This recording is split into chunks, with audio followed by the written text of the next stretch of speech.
Hola, hola, hola, ¿qué tal? Mi nombre es Fabián Díaz y en este vídeo vamos a hablar acerca de las leyes de Mendel dentro del curso de genética.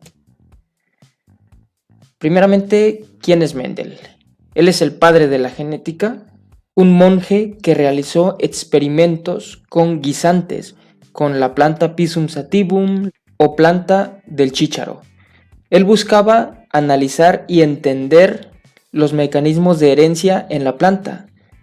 En la descendencia analizaba la forma de la semilla, si era rugosa o lisa, si era amarilla o verde, el color de la legumbre, si era constreñida la legumbre o era lisa, el color de la flor, el tamaño de las plantas. Todo esto él lo analizaba en la descendencia para llegar a ciertas conclusiones en cuanto a su patrón de herencia. Experimentando con esto y llevando a cabo los respectivos cruces de plantas, llegó a obtener sus 3 leyes, las leyes de Mendel. Cuando él quiso publicar su trabajo, no se le tomó en cuenta, pensaron tal vez que su trabajo no era bueno, que no era coherente, o pudieron pensar cualquier cosa, pero no se lo quisieron publicar. El hecho es que él murió sin que sus leyes fueran conocidas por la sociedad científica, sin que se le reconociera por su trabajo, pero en el siglo XX, a principios del siglo XX, alrededor de 1905, sus leyes fueron redescubiertas. Un conjunto de científicos también llegaron a las mismas conclusiones que Mendel, pero después se dieron cuenta de que él ya había obtenido esos mismos resultados, por lo que le dieron el crédito a Mendel. Por lo tanto, a él se le conoce como el padre de la genética. ¿Cuáles son esas 3 leyes de Mendel? La primera es la ley de uniformidad de los híbridos de la primera generación filial.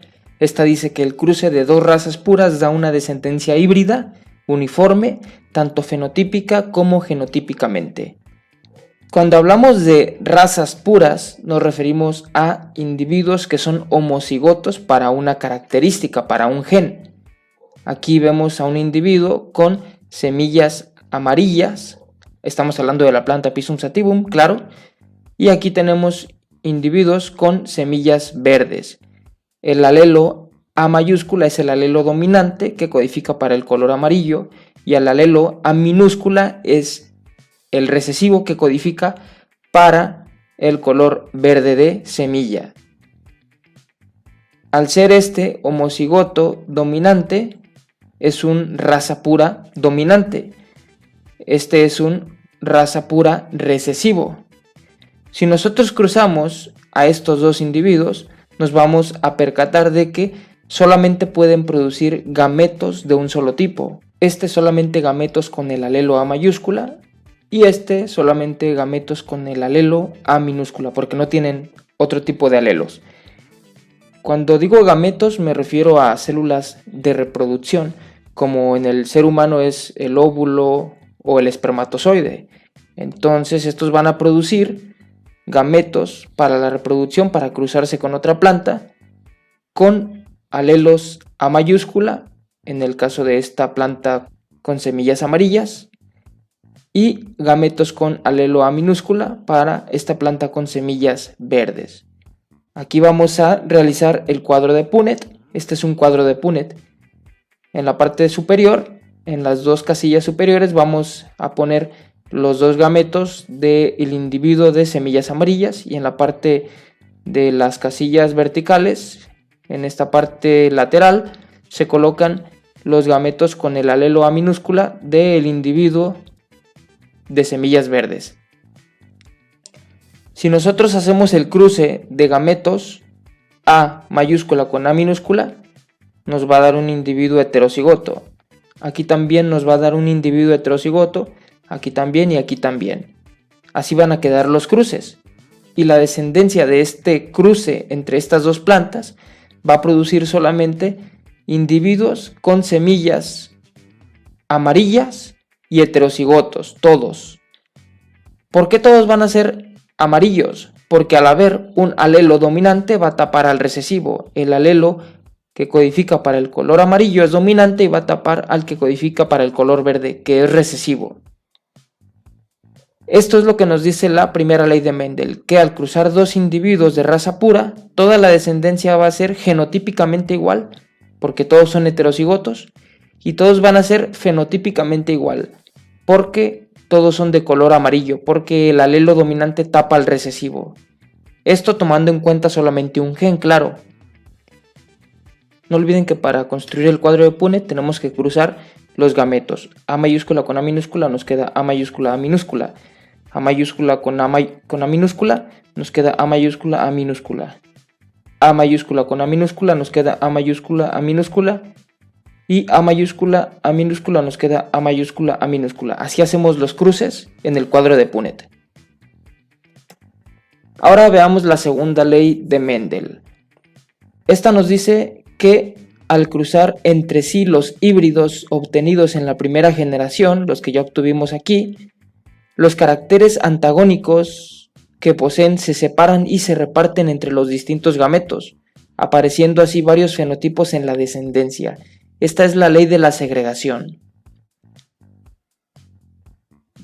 Simplemente se interpreta como que los genes que tienen los heterocigotos o los dos alelos que tienen los heterocigotos que obtuvimos aquí se van a separar nuevamente cuando estos individuos, estos hijos que surgieron del cruce anterior, cuando estos produzcan sus gametos, van a producir gametos con alelo A dominante y otros gametos con alelo A recesivo, igual porque tienen los dos tipos de alelos. Volvemos a hacer el cuadro de Punnett. Los gametos de este individuo los colocamos aquí arriba, gametos con el alelo A mayúscula y gametos con el alelo A minúscula. Igual este individuo acá en la parte vertical, gametos con el alelo A mayúscula y con el alelo A minúscula. Hacemos el cruce, A mayúscula con A mayúscula nos queda este individuo homocigoto dominante, A minúscula con A mayúscula nos queda un individuo heterocigoto, A mayúscula con A minúscula nos queda un individuo heterocigoto y A minúscula con A minúscula nos queda un homocigoto recesivo. El 25% de la descendencia será homocigoto dominante, el 25% de la descendencia será homocigoto recesivo y el 50% de la descendencia será heterocigota. Pero el 75% serán de color amarillo, porque en estos tres casos hay un alelo dominante que tapa al recesivo, por lo tanto el recesivo no se podrá expresar y serán todos amarillos. Pero en el caso de este homocigoto recesivo, como los dos alelos son recesivos, se pueden expresar, no hay ninguno que los tape, entonces se va a expresar el color verde de semilla. Lo que nos dice entonces la ley de segregación, esta segunda ley de Mendel, es que los genes o los alelos de los heterocigotos de la primera generación filial, estos que obtuvimos aquí, se van a separar durante la generación de gametos en esa descendencia y nuevamente vamos a observar que el alelo que se había dejado de expresar en la generación anterior en esta, se va a volver a expresar en esta otra generación, y todo esto debido a que los genes se separan durante la división celular para producir gametos con alelos distintos. Ahora vamos a ver la última ley de Mendel, que es la ley de transmisión independiente de caracteres. Esta dice que los distintos caracteres no antagónicos se heredan independientemente unos de otros, combinándose al azar en la descendencia. Esto se interpreta de la siguiente manera. Si tenemos un individuo que es heterocigoto para el color de semilla y también es heterocigoto para la forma de la semilla, si es rugosa o si es lisa, y tenemos otro individuo que es genotípicamente igual, heterocigoto y heterocigoto para ambas características, al cruzarlos y al obtener todas las posibilidades de sus gametos, podemos darnos cuenta de que si los cruzamos, obtendremos una mezcla de estas características. Va a haber semillas lisas amarillas, lisas verdes, rugosas amarillas, rugosas verdes. ¿Y todo esto por qué? Porque los genes color de semilla y textura de la semilla no están ligados. Puede haber una mezcla completa de ellos, no están ligados un alelo con otro tipo de alelo de otro gen. Es decir, no porque una semilla sea amarilla tendrá que ser lisa, y no porque una semilla sea verde tendrá que ser rugosa. Puede haber una combinación completa de este tipo de genes y alelos, lo que nos dice que un alelo no está casado con otro, de otro gen. Es como si dijéramos, una persona güera tiene que tener ojos azules. Claro que no, una persona güera puede tener ojos cafés u ojos azules u ojos verdes, porque el alelo del gen que codifica para el color de piel clara no está casado, digamos, con el alelo de ojos azules. Puede haber una combinación de estos. Así es como podemos entender la tercera ley de Mendel, sencillamente. Hasta aquí llegaremos en este video. Si te gustó, dale like, suscríbete a mi canal. Gracias por verme, hasta la próxima.